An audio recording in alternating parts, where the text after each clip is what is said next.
biasa kita memuji Allah Azza wa Jalla yang telah memberikan satu nilai yang sangat mahal kepada kita semua, menjadi orang-orang istiqamah, orang-orang yang berkomitmen tinggi, orang-orang yang memiliki prinsip konsisten terhadap ibadah.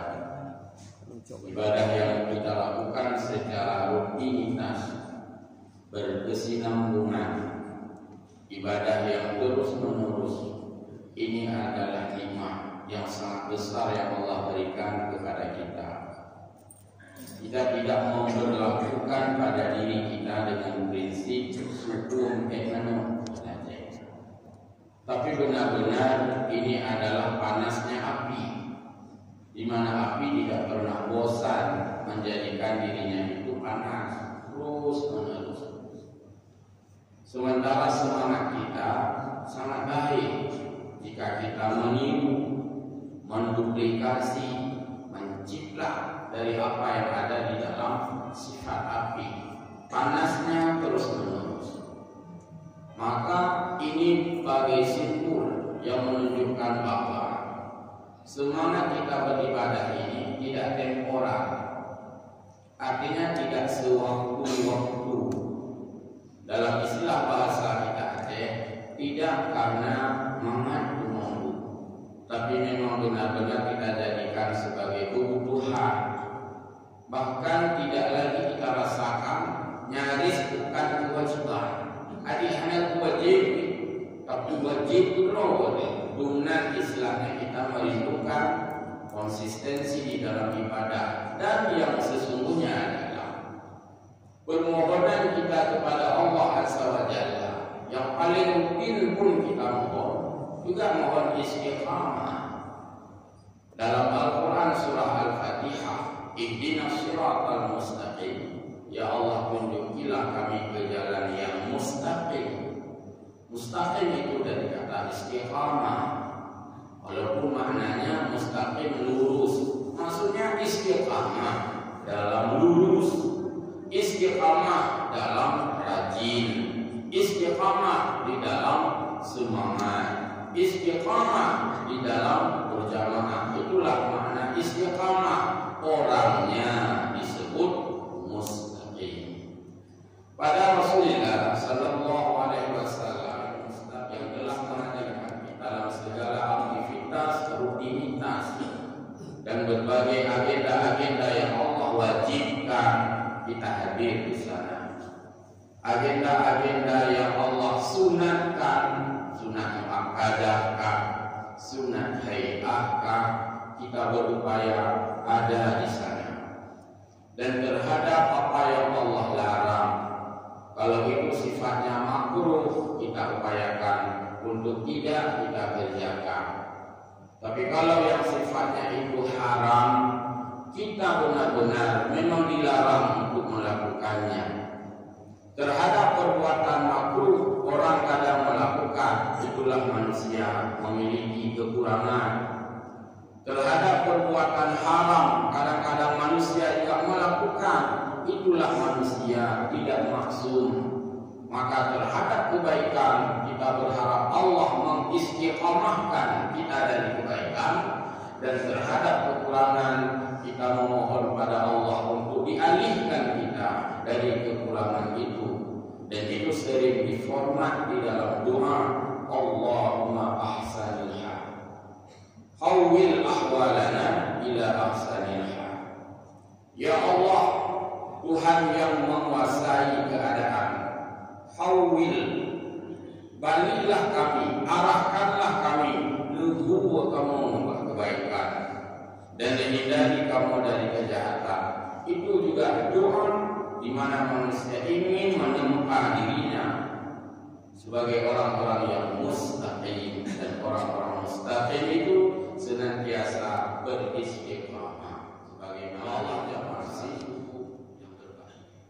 Masyarakat Kota Suame ada beberapa orang, 100-an lebih, akan menunaikan ibadah haji. Juga ada di jamaah kita, di sini ada Bungku, Akhul Razi, ada jamaah-jamaah lain mungkin yang sudah siap-siap oleh mengumpul barang untuk berangkat haji. Pertama kita menyampaikan ucapan selamat menunaikan ibadah haji, karena yang hadir di sana adalah semuanya duyufullah, duyufur rahman, tamu-tamu Allah, tamu-tamu yang maha pengasih. Artinya Allah yang maha kasih menantikan tamunya hadir di rumahnya. Dan rumah Allah itu adalah Ka'bah. Rumah Allah bukan tempat tinggal Allah. Rumah Allah saja bukan maknanya tempat tinggal Allah. Padahal disebut Baitullah. Allah memberi nama Ka'bah Baitullah, rumah Allah, tapi bukan rumah tempat tinggal Allah. Apalagi langit yang Allah tidak mengatakan rumahnya, lebih salah lagi jika kita menganggap Allah tinggal di langit. Rumah gumantan yang hubungan dengan Baitullah, Ka'bah, anasib dipahami sebagai tempat tinggal Allah. Apalagi memahami langit sebagai tempat tinggal Allah, padahal Allah tidak mengatakan itu tempat tinggalnya. Maka bahasa itu sangat perlu dipahami dengan konteks bahasa. Baitullah terdiri dari dua kata. Baitul artinya rumah, Allah, Allah. Di situ ada kalimat yang terbuang, kalimatnya dibuang karena dianggap tidak perlu diucapkan karena kaidah idhafah. Kaidah idhafah dalam bahasa Arab itulah kata majmuk dalam bahasa Indonesia. Baitullah, rumah Allah, artinya baitul li'ibadatillah. Yang dibuang kalimat li'ibadati, li'ibadati dipindah kalimatnya, dianggap tidak perlu digunakan kalimat itu karena pemahamannya memang seperti itu, yaitu rumah untuk ibadah pada Allah. Maka kita hadir ke sana. Setiap tahun orang-orang hadir sebagai jamaah haji itu adalah untuk beribadah kepada Allah di rumah Allah itu, maksudnya di Baitullah. Tempat itu untuk kita, bukan untuk Allah. Walau disebut Baitullah, tapi tempat untuk kita beribadah kepada Allah. Itulah makna sebuah idhafah, kata majmuk dalam bahasa Arab yang diindonesiakan dengan apa tadi? Kata majmuk dalam bahasa kita Indonesia. Lalu dibuat sapu tangan, artinya bukan tangan kita untuk menyapu. Karena jauh adalah telepon sapu kanan, kata sapu menjauh. Artinya ada kain yang senantiasa ada di tangan kita. Artinya sapu yang selalu dipegang di tangan, yaitu sapu tangan. Sapu tangan bukan berarti sapu untuk menyapu tangan.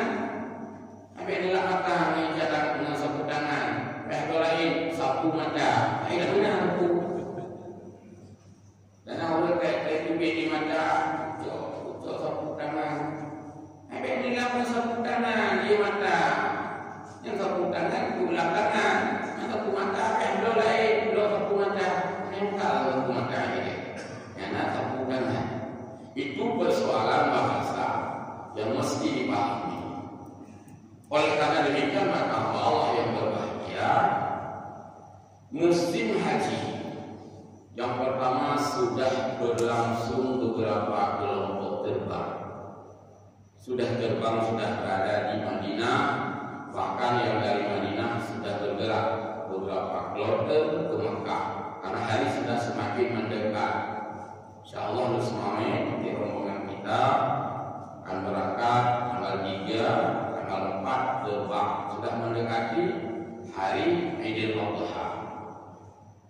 Jamaah hadir yang di sana adalah kesempatan terbesar dan forum terbesar umat Islam berkumpul sesama Islam.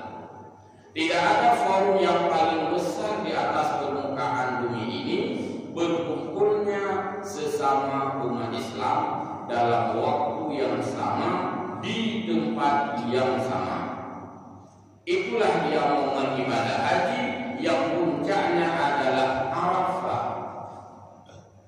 Padang Arafah, tempat orang-orang berkumpul di hari Arafah. Arafah kalau dilihat dari segi bahasa, kamus, semantik, literally, dari kata Arafah, mengetahui.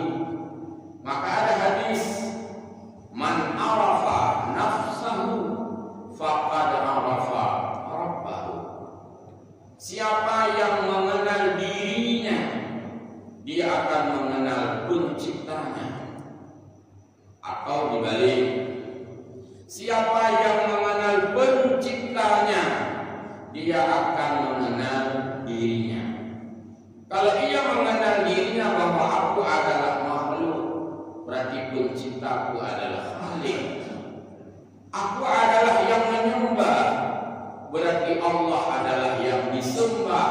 Nyatukeun man arafa nafsahu faqad arafa rabbahu. Ingat kali. Terus nyatukeun man arafa rabbahu faqad arafa nafsahu. Dia menyadari bahwa kita dimiliki oleh Allah, kita dikuasai oleh Allah, alam ini dimanage oleh Allah, rezeki kita dijamin oleh Allah, kesehatan kita diberikan oleh Allah, segalanya yang kita dapatkan petektok konsumen semata, pemakai semata.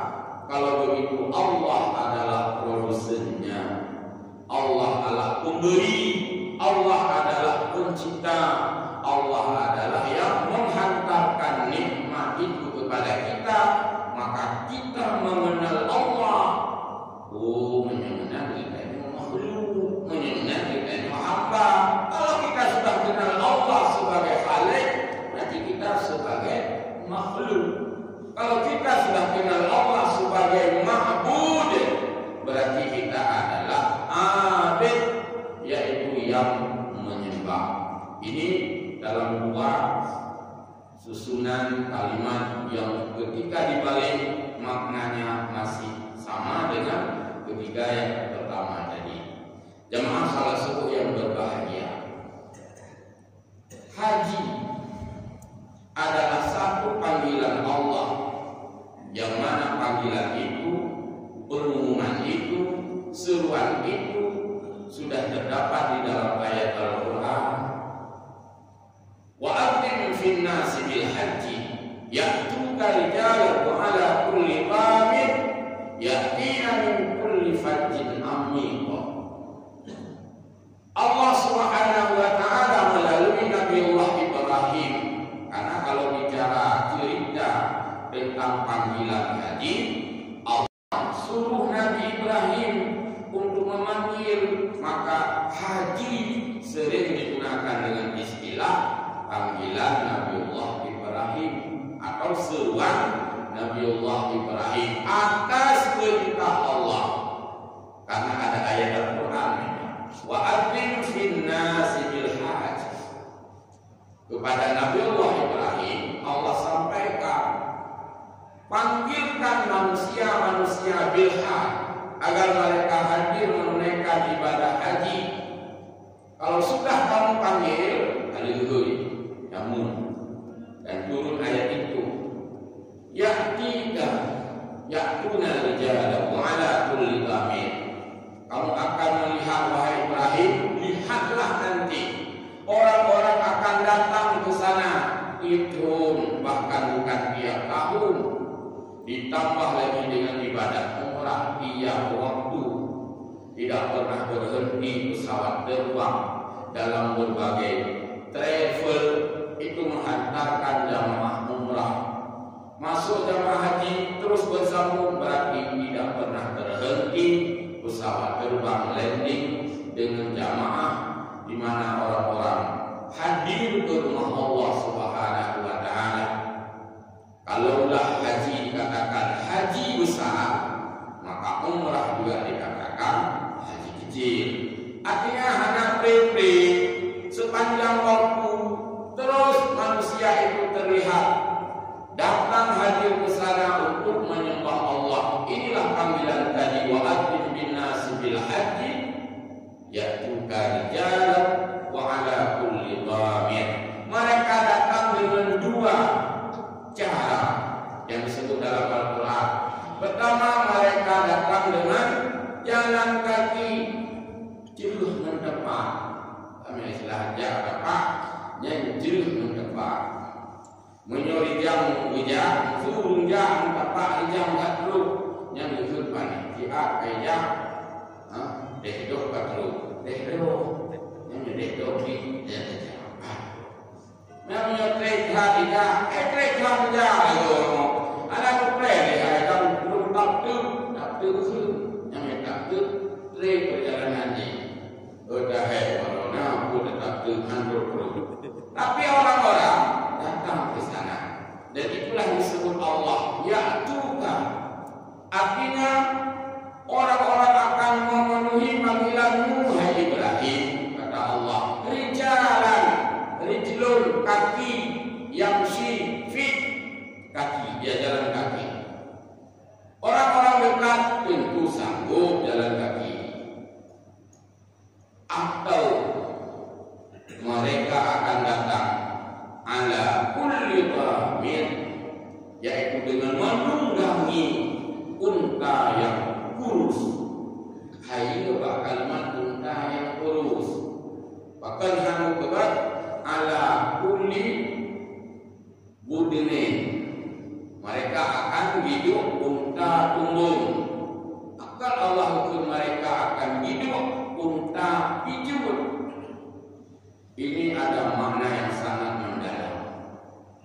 Sebenarnya unta yang kurus kita tidak tega untuk menungganginya, karena sampai ada unta pijut lagi dulu sampai tega. Tapi jika tidak ada kendaraan lain yang kita harus menggunakannya untuk naik haji, hanya guna kendaraan yang masih unta pijut. Tapi tujuan kita sampai ke tanah suci, hiduplah unta pijut itu, walaupun untanya agak sedikit, untanya Allah Taala. Nama burung ya, nama yang nampak unta pijut. Ada lagi rumah pergi ke unta pijut, sayang kedua, sayang unta, Allah sayang. Ini sebagai simbolis bahwa kita hadir ke sana memang betul-betul dengan kita usahakan bisa hadir. Sampai Allah menyebutkan kalau tidak ada unta yang tumbur, unta yang pijut dibayar hidup. Mami ona unta yang tumbur, itu na unta yang tumbur, unta pijut na. Ubay saja.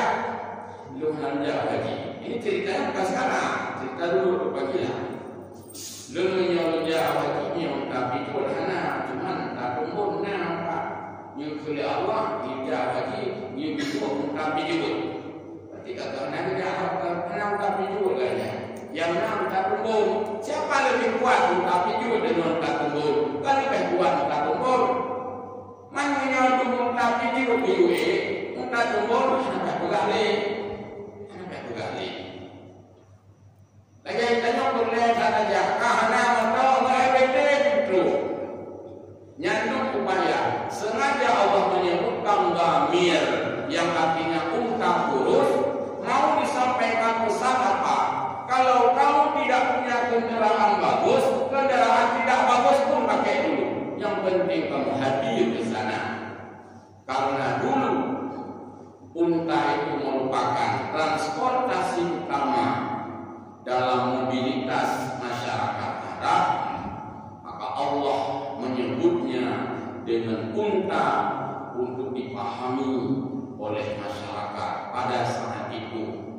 Dhamir yang artinya unta kurus, kita ini sekarang telah menjelma menjadi Boeing, telah menjelma menjelma menjadi Lion Air, telah menjelma menjadi Garuda Airways. Itulah unta-unta Beechwood yang hari ini hadir ke sana, bukan lagi sebagai sosok unta Beechwood, tapi menjadi besi yang terbang. Oleh karena itu maka kita hadir menggunakan besi terbang, yang itu merupakan cikal bakal dari unta Beechwood yang disebutkan oleh Allah. Kita harus hadir ke sana. Khusus manistata ilaihi sabila, bagi orang yang sudah mampu untuk hadir ke sana dengan berbagai kemampuan yang sudah disebutkan di dalam kajian-kajian fikih dan kajian-kajian manasik. Yang akan hadir berangkat tanggal 3 masyarakat Kota Lusmawe semuanya sudah mengantongi yaitu istitharah. Alhamdulillah, selamat semuanya di dalam perjalanan. Semoga hajinya menjadi haji yang mabrur, pertama dikabul oleh Allah, diterima oleh Allah, disahkan oleh Allah, distempel oleh Allah, dilegalkan oleh Allah. Itu artinya haji yang makbul. Di atas dari itu kita mendambakan menjadi mabrur dari kata birrun, artinya haji yang mengandung kebaikan-kebaikan dan mengandung impact, mengandung konsekuensi dan mengandung pengaruh-pengaruh yang baik bagi yang melakukan ibadah haji itu sendiri. Penghargaan itulah yang oleh ulama-ulama Nusantara dulu sebelum kita lahir, istilah Nusantaranya kalau yang polemik Islam Nusantara, bukan.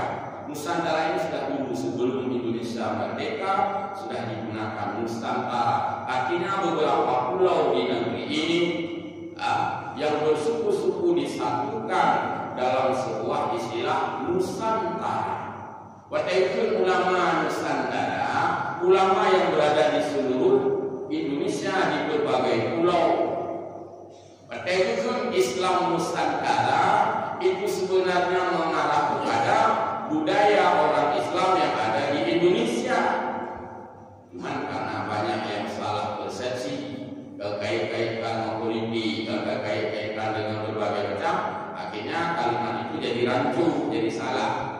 Dari dengan Islam Nusantara, akhirnya orang ngomong, "Ayo bukan hubungan Islam Nusantara." Jangan maksud, bukan itu maksudnya. Maksudnya Islam di Indonesia ini tidak sama dengan Islam di budaya yang dilakukan di Arab. Islamnya sama, budayanya tidak sama. Maka ditanya budaya Nusantara. Maka ulik Islam di Indonesia nanjo, ulik Islam di Arab nanjo. Dah yang berislam Nusantara, Islam yang nanjo. Ada orang yang mendistorsi makna itu sehingga mengalihkan pengertian yang sebenarnya kepada pengertian lain. Akhirnya jeleklah nama itu, namanya menjadi cacat kemarin-kemarin. Islam Nusantara urang jauh haji na juga.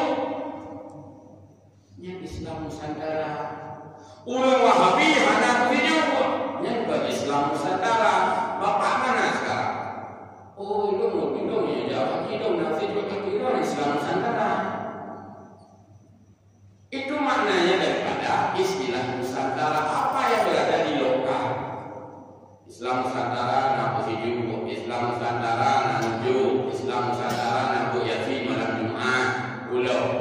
Islam Nusantara na kalki main, Islam Nusantara na Ahmadiyah, Islam Nusantara na macam-macamnya ya Islam Nusantara. Artinya lawan daripada versi Wahabi yang tidak melakukan seperti itu. Jadi Islamnya sama, budaya lokalnya yang tidak sama. Yang mereka lupa juga, betalah juga dengan dia. Karena lebih cocok contoh hala, bukan panjang hala. Oh ni bagus,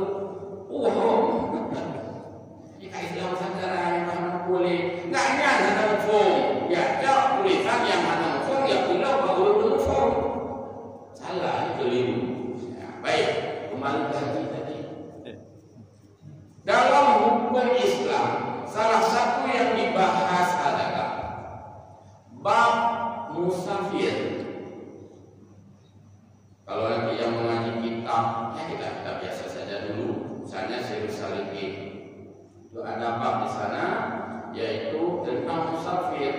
Dibahas tujuan musafir dan dibahas tentang adab musafir. Salah satu dari adab orang-orang musafir, orang-orang yang bepergian, tidak mesti haji. Berangkat haji adalah bahagian dari musafir. Maka ketika dibahas adab orang musafir, tidak dibahas lagi adab orang naik haji.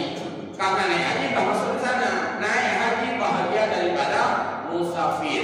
Maka adab musafir itu sangat banyak yang dibahas di dalam kitab-kitab tasawuf dan kitab-kitab fiqh musafarah. Salah satunya adalah orang-orang yang hendak musafir mendatangi orang-orang muslim untuk hadir minta didoakan.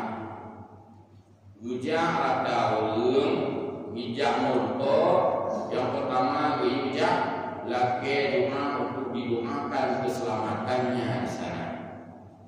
Yang kedua, untuk berdoa bahwa supaya dia diberikan oleh Allah kelapangan dalam beribadah di sana, kalau itu memang haji. Yang ketiga, diminta untuk saling memaafkan. Mengingat banyaknya populasi penduduk yang terus meningkat. KTP yang harus disediakan banyak sekali sekarang karena jumlah penduduk naik meningkat drastis. Maka para jamaah haji merasa tidak sanggup untuk hadir. Ya Allah, aku itu keliling kampung yang boleh ada kemah baru kampung ini keliling karena ramainya penduduk dari tidak tahan awal mau hampir mau diambillah kebijakan di Nusantara. Cerita Nusantara loh. Kalau begitu kita buat saja acara pelepasan haji. Maka Islam Nusantara, Islam yang sangat orang naik haji dibuat acara pelepasan di Arabnya. Nah terjadi ya orang berumuman tadi sama-sama ke masjid ada acara musik juga yang haji pelepasan haji. Mana? Maka itu bukan Islam Nusantara namanya. Islam Arab, Islamnya sama tapi budayanya yang berbeda. Berarti Pak mufumnya tidak mufum. Bukan Islam Nusantara. Karena Islam karena Islamiyah tidak enak. Kalau Islamnya sendiri karena banyak orang Nusantara dan orang haji acara musiju, acara pelepasan, acara santunan macam-macam buat kemuliaan. Itu Nusantara punya. Maka nggak mungkinlah orang-orang harus mendatangi. Maka di berbagai munasabah masjid dibuatlah pengumuman. Mari kita hadir ke masjid acara melepaskan saudara kita yang berangkat haji. Mari sama-sama kita ramaikan, kita bersiju jamaah haji secara budaya. Apa yang cerita ke ayat hadis. Pokoknya itu memuliakan dulu. Itu bahagian daripada andil kita memuliakan tamu Allah. Allah saja memuliakan mereka sampai disebut dengan tamu Allah Rasulullah. Masa itu dari anak gabungan pibul haji, anak gabung maybe. Aku tanya letaknya, boleh so, anak bukan yang haji yang ini ya, anak bukan buat haji. Karena saja ada kedua aku dalam majalah doa betul yang dalam doa betul dan sebagainya. Jadi itu adalah cara kita memuliakan mereka dan doa orang-orang yang ibadah haji termasuk doa-doa mustajabah. Maka besar. Jadi beda salah bilangannya doa. Beda usaha itu dengar ya. Minum cium yang model menong, diulinya minum ciri kuning macam-macamnya boleh. Ya, apa? Lihat yang tidak wajib, susah betul punya wajib. Catatan yang baru buka, mantul catatannya, matanya ingat putra. Ya, jadi doa. Kemudian yang kedua, salah satu dari adab musafir, tadi kan mendatangi orang minta didoakan, meminta maaf. Yang ketiga, yaitu meluaskan bekal berdasarkan firman Allah,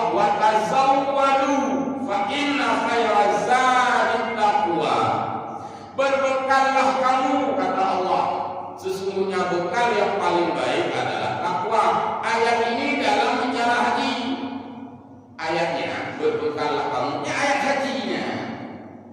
Dulu orang-orang naik haji seadanya, sehingga banyak orang yang meminta-minta di dalam melaksanakan ibadah haji. Nabi tidak berkenan. Ini kalau kita tafsir ayatnya yang kita ngaji dalam. Maka Nabi tidak berkenan. Ada orang yang naik haji merepotkan orang lain. Nabi tidak berkenan. Terus jadi hananya, hanaji, anak kabun mana, laki banget, kebidungan, kau ini, mereka mana kali orang ini kabun itu. Yang bukan buat, hana bekal. Iko kai turun balik, itu dia yang trilik, kok yang trilik. Rame-rame di Mekah, Madinah lumayan. Roh itu bukan itu lagi. Turun jauh saja, nanti jaganya jauh saja. Itu baru naik kain kau ya, kagak boleh ya. Kena pegangan aja harus paham memangnya. Naik kain kau kira, memang naik bahannya. Lebih kira, kita begini kayaknya. Kan ini atau yuk, kagak ada kayak tak boleh kayaknya. Apa ni kalau kama, boleh buat antri lam ini. Antri khusus ya ini nyacok sebelum dengannya. Itu adalah pekerjaan-pekerjaan yang mencantaikan orang lain. Contohnya, maka turun ayat ini, watasawwadu berbekallah megro, me bajero, me silokro, me berapa pun juga. Sekecil apapun yang dianggap itu, utuh bawa. Akan cukup itu. Ulun kamu siji kami rendah balik, keputusan supaya kaya dia, gunting buku. Yang bahagia daripada yang memberi bentar orang lain. Satu dulu, kata lebih dari katanya, kaya lagi gunting kaya, maka kata idom ni, ada pegangan apa memang apa, pendaftar pun, maka kata ilim dong kita jauh gunting kaya khusus dia jauh pegangannya. Ini akan memberi bentar orang lain. Maka Allah berfirman, wa tazawwadu, berbekallah kamu. Jadi orang-orang yang musafir itu dengan bekal yang cukup, terutama orang-orang ibadah haji, maka dicukupkan apa bekalnya di sana. Yang baru bekalnya juga. Maka salah satu syarat yang disebut istiqamah bukan hanya cukup biaya kita di sana untuk kita, tapi juga cukup biaya untuk orang yang ditinggalkan supaya tidak terganggu ibadah kita. Juga tanglatih kita tinggi di Arafah. Musuh gede. Musuh telepon. Ikli animenya. Kita nak menghadapi dengan orang berdoa. Rupanya kalau telepon, anda tanya dengan ikli, pakai ikli. Let's try komentar. Rupanya ada orang berbeda. Amat-amat yang hanya orang sawadu. Maka sebelum orang-orang berangkat, orang-orang sudah benar-benar menyelesaikan internal di daerah sebelum eksternal ke tanah suci. Nah, jadi maka dalam manasik sudah disampaikan bayar hutang dulu, bayar tunggakan dulu, bayar macam-macam semua, bereskan buku anak baru orang berangkat, nyaman sekali. Negara sangat menghargai pegawainya yang menunaikan ibadah haji. Buktinya bahwa sebesar apapun jabatan dalam pemerintahan, pemerintah welcome dengan cuti besar. Kepada kantor, nah cuti besar.